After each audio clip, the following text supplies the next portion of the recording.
You know, not many films make you feel like this nowadays.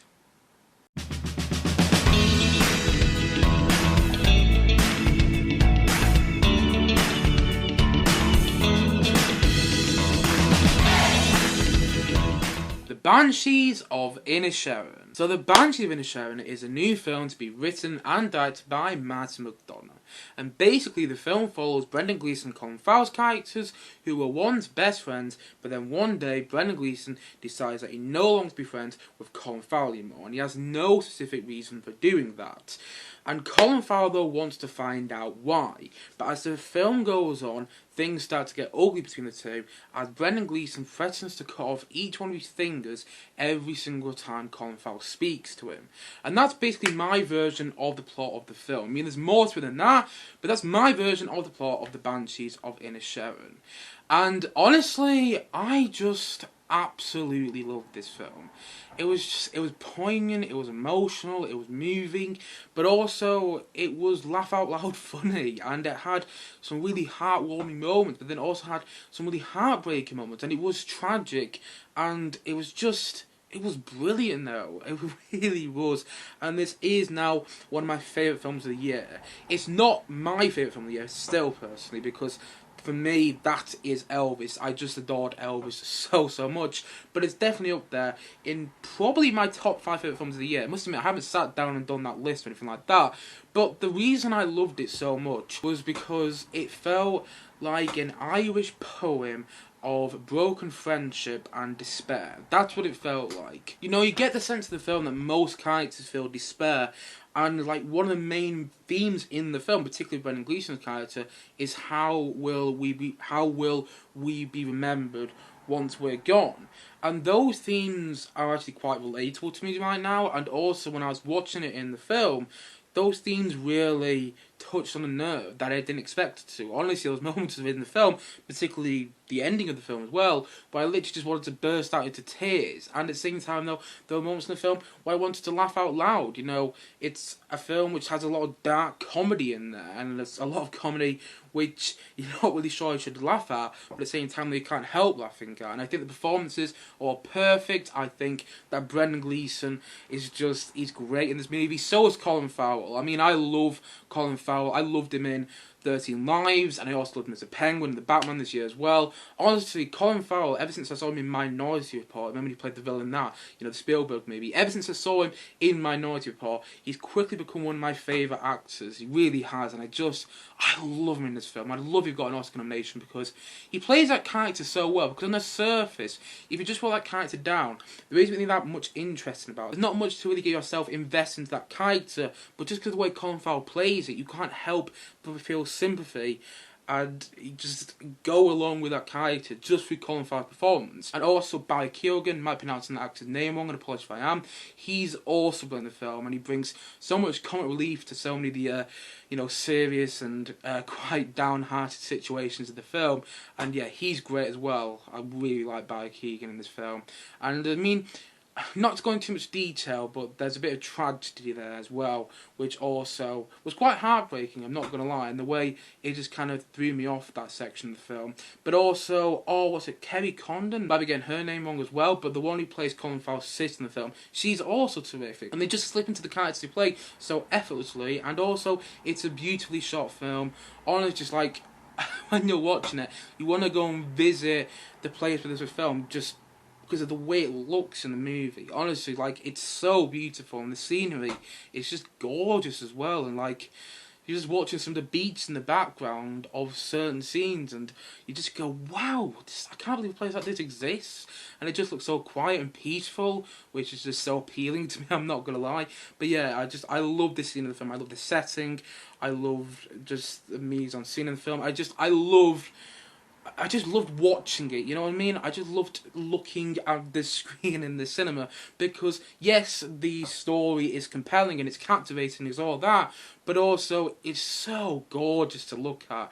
And like I said before, the plot is compelling and is captivating. You do feel, you do get yourself emotionally invested into the characters, and you get yourself emotionally invested into the story, and so when certain twists happen, like, I won't go into too much detail, but when it's kind of revealed whether, you know, Brendan Gleeson will actually cut one of his fingers off if Colin Farrel keeps speaking to him, when that's revealed if he'll actually do that, it's quite shocking, and you go, wow, didn't expect the film to go this way. But then you remember that it's a Martin McDonagh film, and Martin McDonagh has directed such other movies as In Bruges, Seven Psychopaths, and also his most recent film, from what I know, I might be getting it wrong here, but his most recent film is Three Billboards Outside Ebbing, Missouri. And I love In Bruges, and I also love Three Billboards. Although I wasn't the biggest fan of Seven Psychopaths. I didn't hate Seven Psychopaths by any means, and I found it quite entertaining to watch, but I didn't find it that funny to watch, though. And I finished the film. I watched it for the first time a couple of weeks ago when I finished it, and I was like, it left me feeling a bit empty. But I love In Bruges. Honestly, I had such a good time watching In Bruges. I watched that for the first time a couple months ago, and I've seen it again since. And it's so funny, like it really is. But then it's also just really emotional. Like, particularly Brendan Gleeson's character in that film. And also Three Billboards is emotional as well. Like, there's one scene in that movie where I'm not going into too much detail in case you haven't seen it yet, but there's one scene where someone commits suicide, and it's so heartbreaking, and it's just, yeah, really fantastic.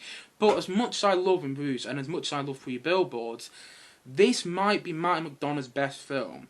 My personal favourite of his is still In Bruges, but I think objectively this is his best film to date, because it's so well written, and you feel like it's so poetic as well, and it's so cathartic, and it's just, you feel like you're watching this film about despair, about loneliness, about a broken friendship, and you just can't help but get immersed into it and get yourself emotionally invested into all of it, and just sit there in awe of the story that's being told and the way it's being told as well. The storytelling is just, yeah, it's fantastic, and it's such a good film. It really is, and I'm really happy that I liked it as well, because I must admit, the trailers made this look like a film that, you know, just wasn't going to be for me. You know, sometimes I get a bit iffy with, you know, period movies like this when they're kind of small budget and stuff like that, and they seem a bit slow on the surface and like there wasn't going to be much to them. But then when I sat down to watch the film in the cinemas last night, I mean, I wanted it to be great, but I was a bit worried. And then about 5 minutes in, I was like, oh, this is going to be fantastic. It's Martin McDonagh.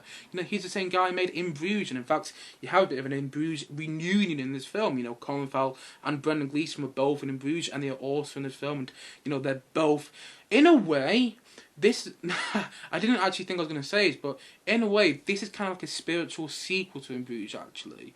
I mean, it's not a direct sequel, it can't be. If you watched In Bruges, you know that this film definitely can't be a direct sequel to that film. But, at the same time, though, spiritually, it feels like it's part of the same family. You know what I mean? It feels like Brendan Gleeson, Colin Farrell, and Martin McDonagh could team up for a third film, and it'd be like their unofficial trilogy. Kind of like the Cornetto trilogy, which, you know, Edgar Wright, Simon Pegg, and Nick Foster worked on. It feels kind of like that. So it's not a direct sequel by any means. In fact, they're both set at completely different time periods, but it kind of feels a bit like a spiritual sequel, where Colin Farrell and Brendan Gleeson, you know, they don't play the exact same characters they played in Bruges, but they play very similar characters. At least that's the way I saw it. And also the film, you know, does touch on what was going on with the Irish Civil War at the time. You know, the film is set in 1923, and it does touch on what was going on with the Irish Civil War of that time, and also you could probably read the film as a bit of a metaphor for that. I mean, that's not the way I read it, but I can also see why some other people would read it that way, and it's so well written, and it does have those tragic moments, it does have those heartbreaking moments, and it has moments where you literally want to burst out into tears, but it's also got moments when you want to laugh out loud, and it's got moments that just make you smile from ear to ear, and it's such a good watch. Like, I was just swept away with it, and I didn't expect to be, and I just absolutely loved it, and I was really happy that I did. And although personally it's not my favourite film of the year, like I've already said, and although I didn't find it quite as funny as some other people in my cinema did, like I was in a cinema which is about half full, and there were some people who were laughing out loud. Actually, one of the people laughing out loud was my brother who I was watching it with, but still, nonetheless, I wasn't laughing out loud at every single joke in the film. But at the same time, though, I did laugh quite a lot, and I did get swept along with it. I know I've said it before, but I'm going to say it again. I absolutely loved it, because for me, it felt like an Irish poem of broken friendship and despair, and just in the best way possible. And so, all in all, I'm going to say that the Banshees of Inisherin, I'm going to say that it's a 9 out of 10. Yeah. You know, I said this in the intro and I'll say it again here. There's not many films nowadays that make you feel like this, that stick with you even after the credits have finished rolling. I love films like that when you're still thinking about it, you know, however many hours later. I watched the film about 20 hours ago now, and I'm still thinking about it. I'm still thinking about all the themes of it, how it could be a metaphor for the Irish Revolution which was going on at the time, how it's also very meaningful, and how it's dark in some parts, but how it's also funny, and how it's also just a really great film. That's what it is. It's a really great film, and I'd probably say that it's my second favourite Martin McDonagh film. I'd probably say I prefer it over Three Billboards, because Three Billboards got very dark, but also at the same time though, I don't prefer it over In Bruges, because I think In Bruges is a tad bit more fun to watch, because this film also does get very dark, particularly towards the end. Like, who would know, I'm not going to go into detail because you haven't seen this film yet, but who would know that a certain something dying would be so sad? I wouldn't. If you said it to me on the surface, and if you've seen the film, you'll probably know what I mean. But there's a certain moment towards the later stage of the film where something dies, and I didn't expect the film to make me feel as sympathetic towards that moment and as moved by that moment as it actually did.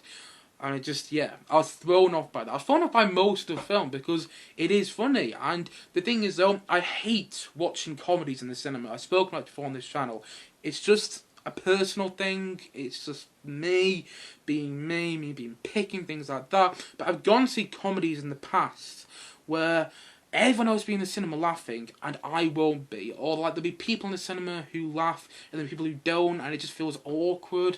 And it's just a personal thing. But still, I hate going watching comedies in the cinema. In fact, I try my best not to, I'm not gonna lie. But even so, the Banshees of Inisherin isn't predominantly a comedy by any means. I'd probably say it actually leans more into the drama side of its nature, of, you know, the story it's telling. Even so it's not a comedy, it's got a lot of, you know, comedic moments in there, a lot of laugh out loud moments in there. But I actually quite enjoyed watching the comedy side of this film, the first half of the film, in the cinema. I hope you understand what I mean there. I'm not sure if I'm explaining myself too well, but yeah, I love this movie. I really did. It was gorgeous to watch. Its storytelling was poetic and cathartic, and it was just, yeah, I really loved it. Yeah. And like I said before, it felt like a poem. It felt like an Irish poem of broken friendship and despair. And it was meaningful, it was poignant, it was emotional, it was moving, and it was all the things you wanted it to be. It really was. One of the best films of the year, definitely.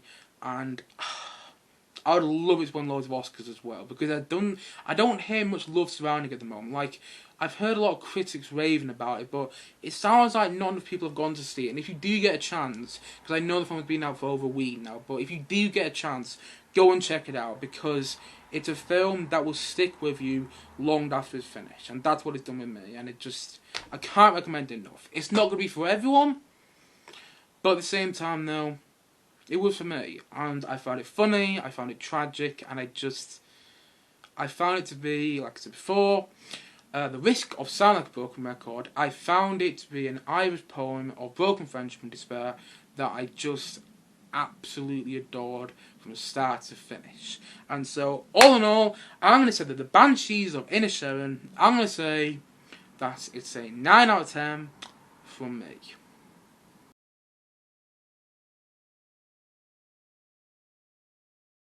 Anyway guys, what do you think of the Banshees of Inisherin? Please do comment down below and know your thoughts in the comment section below.